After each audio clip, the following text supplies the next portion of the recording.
BJP రాష్ట్ర కార్యాలయం, star heroine Trisha Krishna నివాసంతో పాటు పలు కీలక ప్రాంతాలకు బాంబు బెదిరింపు కాల్స్ రావడంతో భద్రతా వ్యవస్థ పూర్తిగా హై అలర్ట్ మోడ్లోకి వెళ్లింది.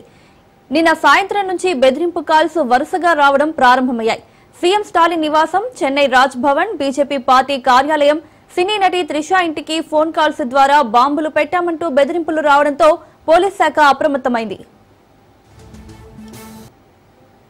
బాంబు బెదిరింపుల నేపథ్యంలో చెన్నై పోలీస్ శాఖ తక్షణమే స్పందించింది. Bomb detection and disposal squad, dog squad తో పాటు పలు ప్రత్యేక బలగాలను రంగంలోకి దించి తనిఖీలు చేపట్టారు. ప్రస్తుతానికి ఎలాంటి పేలుడు పదార్థాలు, అనుమానాస్పద వస్తువులు లభ్యం కాలేదని పోలీసులు వెల్లడించారు. స్టార్ హీరోయిన్ త్రిష చెన్నై నగరంలోని సెనోటాఫ్ రోడ్ వద్ద నివసిస్తున్నారు. ఇది సీఎం స్టాలిన్ నివసించే చిత్తరంజన్ రోడ్ కు సమీప ప్రాంతం కావడంతో భద్రతా విషయంలో చాలా జాగ్రత్తలు తీసుకుంటున్నారు. ఈ కాల్స్ వెనుక ఎవరు ఉన్నారనే దానిపై సైబర్ క్రైమ్ విభాగం విచారణ ప్రారంభించింది. కాల్స్ చేసిన వ్యక్తుల కాల్ లొకేషన్, టెక్నికల్ ఆధారాలు సేకరించి విచారణ జరుగుతుంది.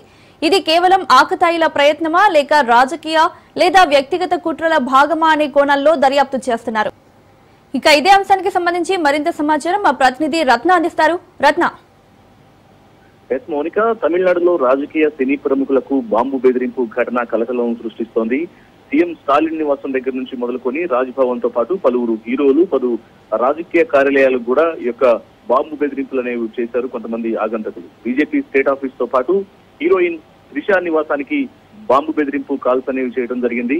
దీనికి సంబంధించి అలర్ట్ అయినటువంటి పోలీసులు ఇప్పటికే బాంబు స్క్వాడ్స్ ద్వారా ఎక్కడెక్కడైతే ఈ యొక్క బాంబు బెదిరింపులకు సంబంధించినటువంటి కాల్స్ అనేవి వచ్చాయో ఆ ప్రాంతాల్లో తనిఖీలు చేస్తున్నారు. తనిఖీలు చేసి ప్రస్తుతానికి బాంబులేమి లేవని నిర్ధారించారు బాంబు స్క్వాడ్స్. ఇవన్నీ ఫేక్ కాల్స్ గా గుర్తించడం జరిగింది. పోలీసుల అదుపులో ప్రస్తుతానికి ఎవరైతే కాల్స్ చేసినటువంటి అనుమానితుడు ఉన్నారో అతన్ని పోలీసులు అదుపులోకి తీసుకున్నామనేటువంటి విషయం మనకు ప్రాథమిక సమాచారం ద్వారా తెలుస్తోంది. అయితే ప్రముఖులకు సంబంధించి ఇటీవల కాలంలో బాంబు బెదిరింపు కాల్స్ రావడంతో భద్రతా వ్యవస్థ పూర్తిగా హైఅలర్ట్ మోడ్ లోకి వెళ్ళింది. నిన్న సాయంత్రం నుంచి ఈ యొక్క బెదిరింపు కాల్స్ అనేవి వరుసగా రావడం ప్రారంభమయ్యాయి. ముఖ్యమంత్రి స్టాలిన్ నివాసం దగ్గర నుంచి మొదలుకొని చెన్నైలో ఉన్నటువంటి రాజ్ భవన్, అలాగే స్టేట్ బీజేపీ పార్టీ కార్యాలయం, నటి త్రిషా ఇంటికి వరుసగా ఫోన్ కాల్స్ అనేవి బాంబులు పెట్టాము, త్వరలోనే మీ బాంబులను పేల్ చేస్తాము, ఈ బాంబుల ద్వారా మీ ఇళ్లను పేల్ చేస్తామంటూ కూడా కొంతమంది ఆగంతకులు వరుసగా కాల్స్ చేయడం జరిగింది. దీంతో ఇమ్మీడియట్ గా ఏకంగా సీఎం స్టాలిన్ నివాసానికి కూడా ఈ యొక్క బెదిరింపు కాల్స్ రావడంతో ఇంతనే అప్రమత్తమైనటువంటి పోలీస్ శాఖ ఎక్కడెక్కడైతే ఈ యొక్క కాల్స్ కు సంబంధించినటువంటి సమాచారం వచ్చిందో ఆ ప్రాంతంలో bomb detection and disposal squad తో పాటు డాగ్ స్క్వాడ్ తో పలు ప్రత్యేక బలగాలు రంగంలోకి దిగి